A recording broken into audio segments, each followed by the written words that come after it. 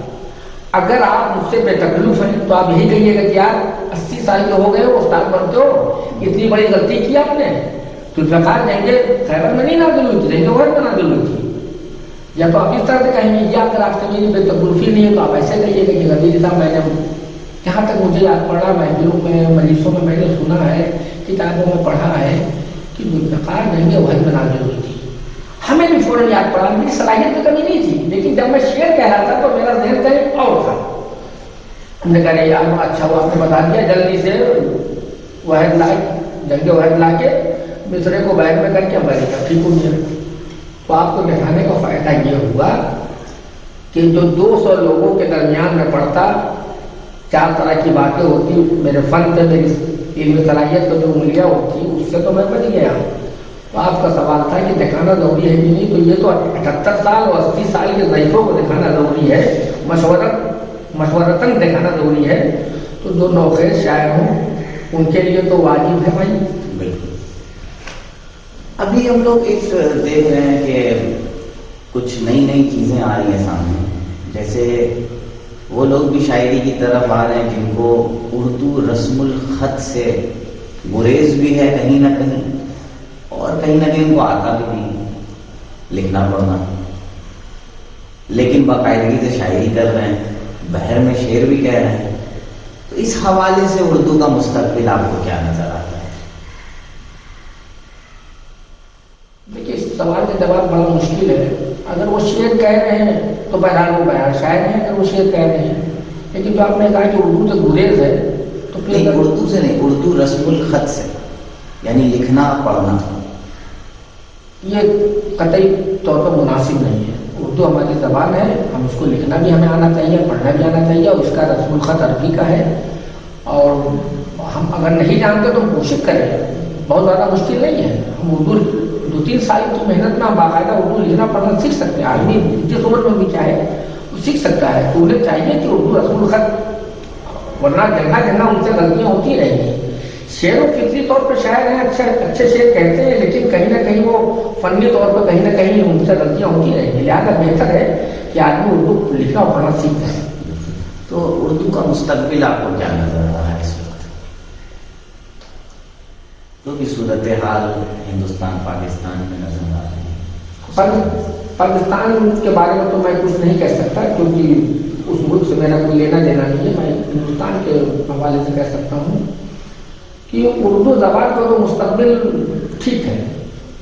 اردو مطلب بولنے چالنے کا جو معاملہ ہے تو ٹھیک ہے، اس میں تو اردو ترقی انشاءاللہ کرے گی، اس میں دو رائے ہے. کیونکہ یہ زبان میٹھی زبان ہے، پیاری زبان ہے. انشاءاللہ اس کو ہر انسان گلے لگا رہا ہے. آج جب آپ بین الاقوامی سطح پر دیکھیے گا تو لوگ اردو بولنے والوں کی تعداد میں دن بدن روز بروز اضافہ ہو رہا ہے. دن بدن کہنا بہت زیادہ مناسب نہیں ہے، روز بروز اضافہ ہو رہا ہے. لیکن لکھنے پڑھنے کا جہاں تک معاملہ ہے تو یہ حالات تھوڑا سا پریشان ہو رہے ہیں. لوگ رسم الخط سے دور ہو رہے ہیں اور اردو پڑھنے لکھنے والوں کی تعداد ہمارے یہاں دھیرے دھیرے کم ہو رہی ہے. اور ہماری ایک دو، ہم نام کسی وجہ سے نہیں لیں گے ورنہ پھر دوسرا موضوع نکل آئے گا، ہندوستان کے بڑے ذاکرین ہیں جن کے دل میں اردو زبان کا درد ہے. انہوں نے 1-2 مرتبہ کہا، عوام نے اس کو ایک کان سے سنا دوسرے سے اڑا دیا، لیکن اس پہ عوام کو توجہ دینا چاہیے. بڑے ذاکروں نے کہا، جس طرح سے اظہار افسوس کرتے ہوئے کہ آج ہندوستان کے کچھ علاقوں میں اردو وینٹیلیٹر پہ ICU میں. یہ ان کے دل کا درد ہے جو میں آپ تک پہنچا رہا ہوں. یہ ان کے دل کا درد ہے اور میں ایسے لوگوں کی بڑی قدر کرتا ہوں کہ جو مجلس یا محفل میں کم سے کم اپنی زبان کے حوالے سے 2 جملے بولتے ہیں. ایک اور بڑی عجیب چیز نظر آتی ہے کہ صورتحال ہے کہ اردو کے ٹیچر ہیں لیکن بچے ان کے پڑھ رہے ہیں انگلش میڈیم سے. اس حوالے سے بھی ذرا سی روشنی ڈالیں. ہاں، کیونکہ میں بھی یہ ایک المیہ ہے کہیں نہ کہیں.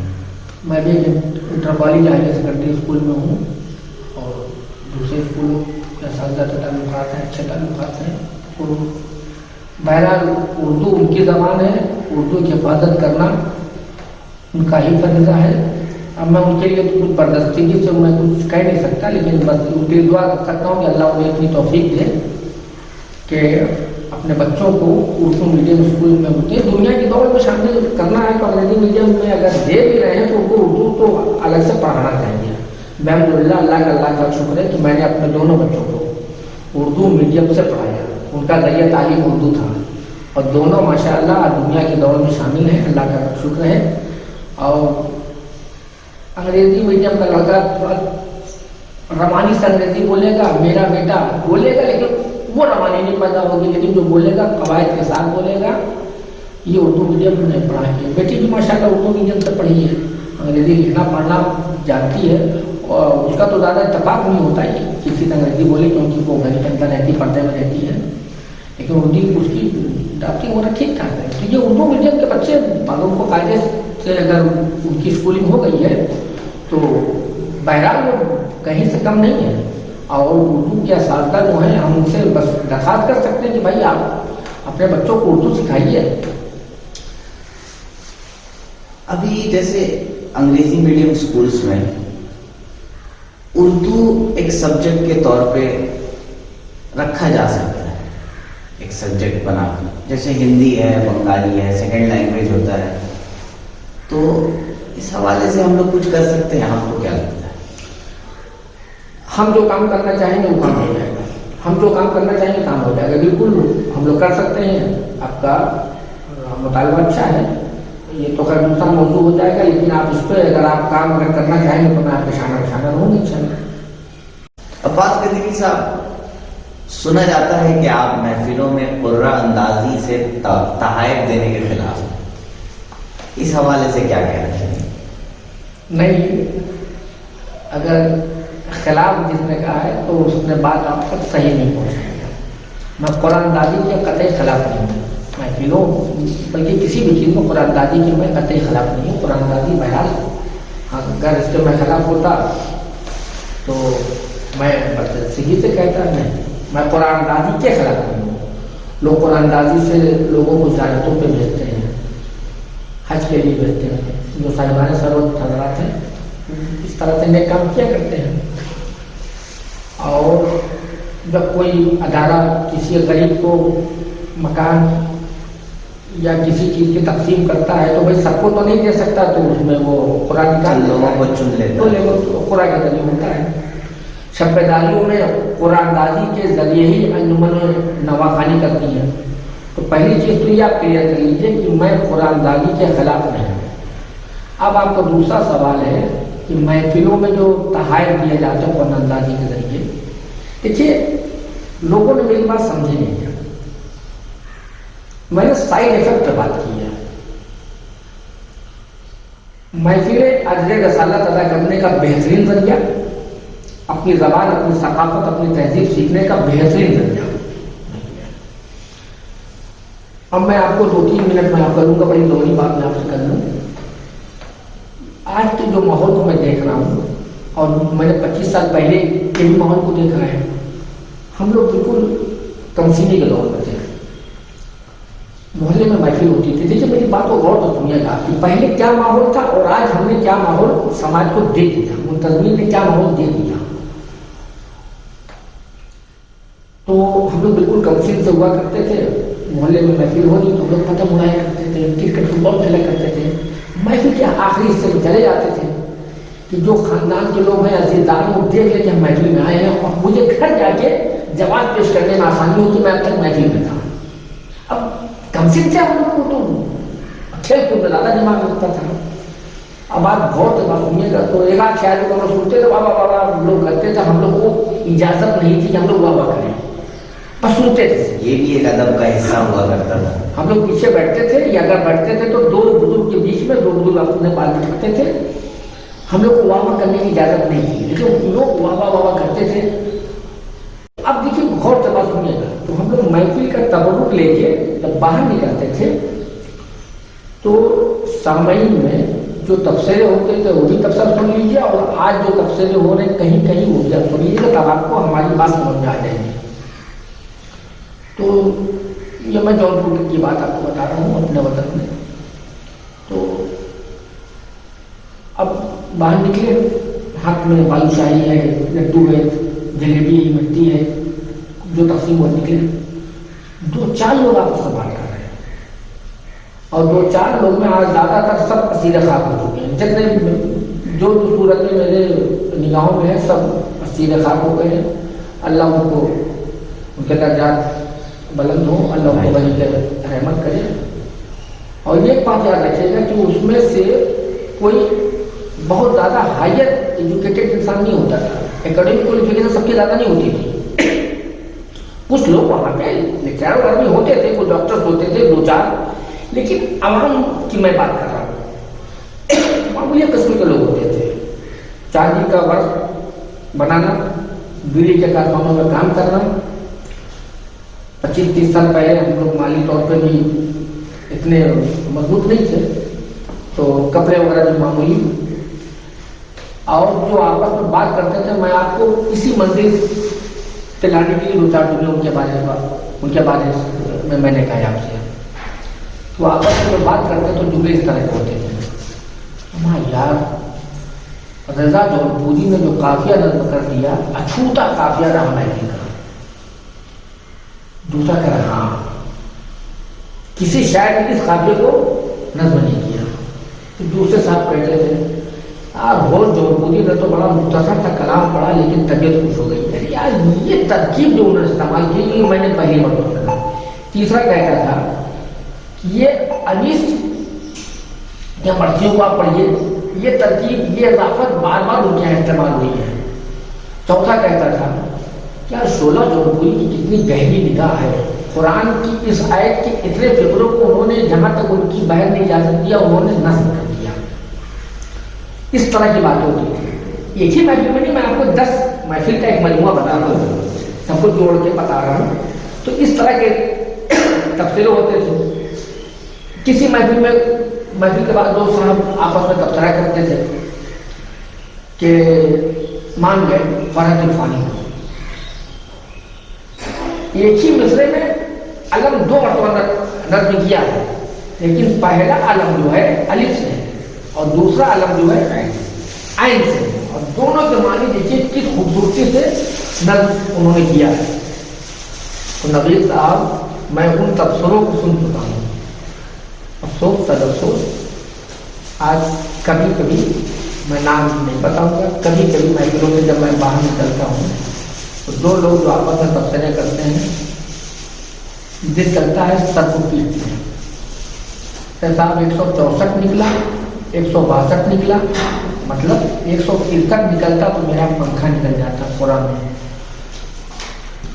جس کا پنکھا نکلا وہ کہہ رہا بہت اچھی کوالٹی کا ہے, جس کو نہیں پتا رہے گا بالکل ہلکا ہے, 600 روپے والا مال مل گیا. بھائی 10 بستہ میں آپ سے گزارش کر رہا ہوں, میری بات کو آپ غلط دعوے میں نہ لیں. جن چیزوں سے سننے سنانے اور سیکھنے سکھانے کا ماحول متاثر ہوتا ہے ہم اس کی تائید نہیں کرتے. بالکل مخالفت بھی میں نہیں کرتا, میں کس سے سماج میں جھگڑا کروں گا, لیکن تائید بھی میں نہیں کرتا. تو آپ تک جتنے بھی نیوز پہنچی, جتنے بھی خبر یہ پہنچائی ہے, اگر تفصیل تک پہنچاتا تو اچھا ہوتا ہے.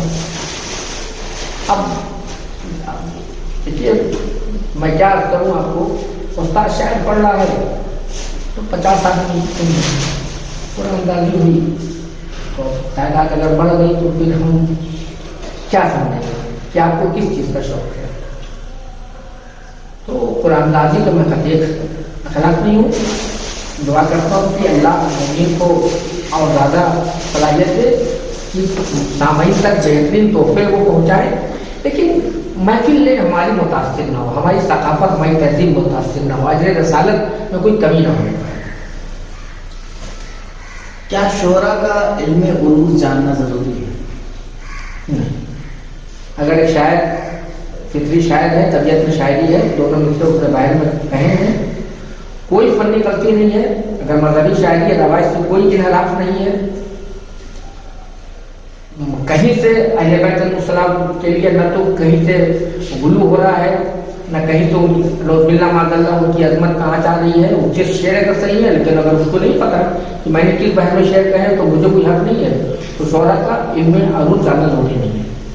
بہت سے ایسے شعرا گزرے ہیں کہ جو علم عروض سے قطعی ناواقف تھے, لیکن اردو ادب میں بڑے شاعر مانے گئے وہ, اور آج بھی اچھے شاعر ہیں, بہت اچھے شاعر ہیں, بڑے شاعر ہیں جو علم عروض, اور ان کا یہ اعتراف ہے کہ میں علم عروض نہیں جانتا, لیکن ان کی شاعری پہ آپ ایک دم ان کی شاعری پانچ نہیں آ سکتی ہو. وہ شاعر ہیں, شاعر پیدا ہوئے, شاعر ہیں, اور شاعر اور بحیثیت شاعر کا انتقال ہوگا. ان کی قبر پہ جب میں جاؤں گا تو میں کہوں گا کہ ایک شاعر کی قبر ہے. تو علم عروض شاعر کا جاننا ضروری نہیں ہے, جانتا ہے تو بہتر ہے لیکن ضروری نہیں ہے. ادب برائے ادب یا ادب برائے زندگی, کس کو ترجیح دیتے ہیں؟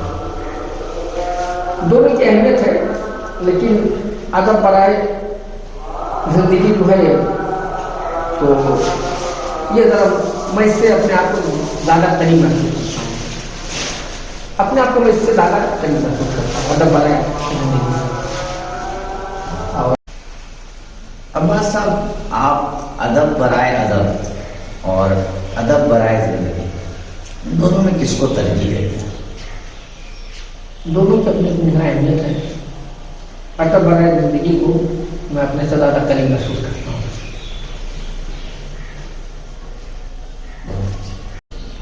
عباس قدیری صاحب، آپ ایک بہت اچھے ناظم کے ساتھ ساتھ ایک بہت بہت عمدہ شاعر ہیں. شکریہ محبت.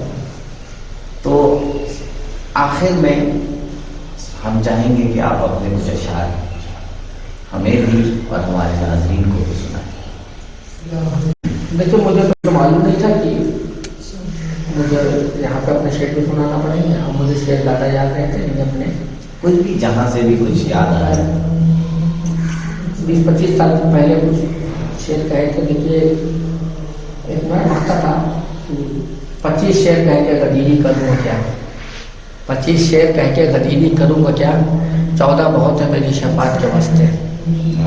ناد علی پڑھی تھی کہ محسوس یہ ہوا عباس آ گئے میری نصرت کے واسطے. کیا کہنے. اس زمین پہ بہت سے شعر تھے.